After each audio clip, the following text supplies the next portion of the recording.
이런 인지심리학의 이해와 응용에서 좀 관심 갖고 지켜볼 것은 보통 사람들은 관심을 어떤 것에 갖느냐 이런 것들을 잘 설명하고 있는 것이 인지심리학이라고 할 수 있는데 생존에 있어 남기고자 하는 것, 내 씨를 남기거나 아니면 내 족적, 문화적인 족적을 남기고자 하는 니즈가 분명히 있고 아니면 내가 지금 현 상황에서 관심을 두거나 관심을 두기에 또 필요하게 관심을 두기도 하는 것처럼 내가 지금 당장 필요한 것, 꼭 가져야만 하는 부분들, 그리고 내가 경험했던 것이나 알게 된 것, 또는 신념처럼 옳게 여기는 것, 즉 이러한 필요함과 익숙함의 적극적인 활용이 인지심리학의 응용의 핵심이라고 할 수 있습니다.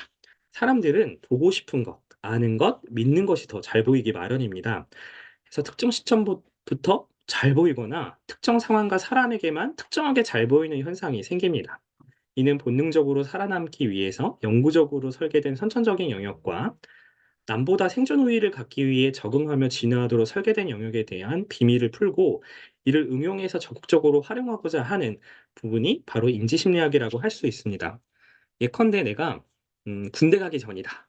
그러면 군대 간 남자친구를 둔 입장이나 아니면 실제 군대를 간 입장에서 봐도 그전까지 지하철을 타면 군인이 아무도 이렇게 보이지 않다가 갑자기 군대를 가는 순간, 남자친구가 군대를 가는 순간 군인들이 보이기 시작하는 거죠. 물론 군인의 아들을 둔 부모님도 마찬가지고요. 특정하게 내가 나에게 지금 익숙한 상황이나 필요한 상황이 닥치면 더 잘 보이게 되는데 이제 대학 입시철에는 대학 입시에 관련된 단어들이 또한 이제 취업 시즌에 내가 취업을 한다면 취업에 관련된 여러 가지 단어들이 더 잘 보이게 되는 거죠. 나는 왜냐하면 지금 생존 단계에서 그것이 필요하기 때문에 그것을 관심 갖고 볼 수밖에 없습니다. 이것을 각 카테고리별로 좀 쪼개 본다면 특정 제품, 특정 서비스, 특정 콘텐츠 등도 그들의 그것을 소비하는 고객들은 분명히 특정 기준을 가지고 그것을 접하고자 하는 니즈가 분명히 정해져 있고 그것은 하나의 키워드로 축약되는 것을 알 수가 있습니다. 그래서 이런 것들이 이미 있기 때문에 고객은 보는 것을 믿는 것이 아니라 고객이 알고 있고 믿는 것만 보게 되는 현상도 어찌 보면 자연스러운 것이라 할 수 있겠습니다. 인간은 믿고 있는 대로 보게 되는 일관성을 가지고 있어서 우리의 제품, 서비스, 콘텐츠에 대해 특정 믿음을 먼저 형성해 줄 수 있다면 이에 대한 믿음은 결국 이런 충성도 기반의 팬덤화가 가능하게 될 것이고 우리는 이것을 적극적으로 활용할 필요가 있다는 것이죠. 이것을 알고 적용하는 것과 아예 모르고 지나치는 것은 천지 차이라 할 수 있겠습니다.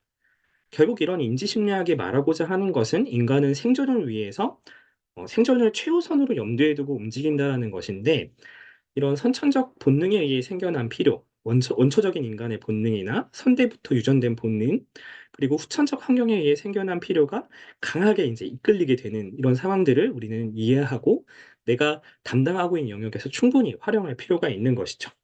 또한 경험하여 얻어진 후천적 학습으로 잘 알게 된 것, 살아가며 소속된 환경적 문화로 익숙하게 된 것 역시도 이끌리게 되는 이런 부분들도 충분히 이해하고 반영할 필요가 있습니다. 결국 생존에 필요한 요소와 생존 중 생존에 도움이 되었던 경험을 기반으로 형성된 이런 익숙함 등도 역시 적극적으로 활용할 필요가 있겠죠. 내가 디자인을 한다고 했을 때 우선 고객들이 이 니즈를 가지고 있어야 되는 니즈 형성 단계부터 또한 이걸 읽기 전에 보기부터 해야 되니까 어떤 것들을 관심 갖고 핵심 타겟이 이것을 봐줄 수 있는지를 내가 먼저 이해하고 이를 적극적으로 설계한다면 본능적으로 보게 만들든지 아니면 그들의 후천적인 환경을 예측해서 잘 볼 수 있는 환경을 구축해 놓으면 충분히 더 유리한 기회를 많이 얻을 수 있을 것이다.'라는 접근이 바로 인지심리학의 이해의 이유가 되는 것입니다.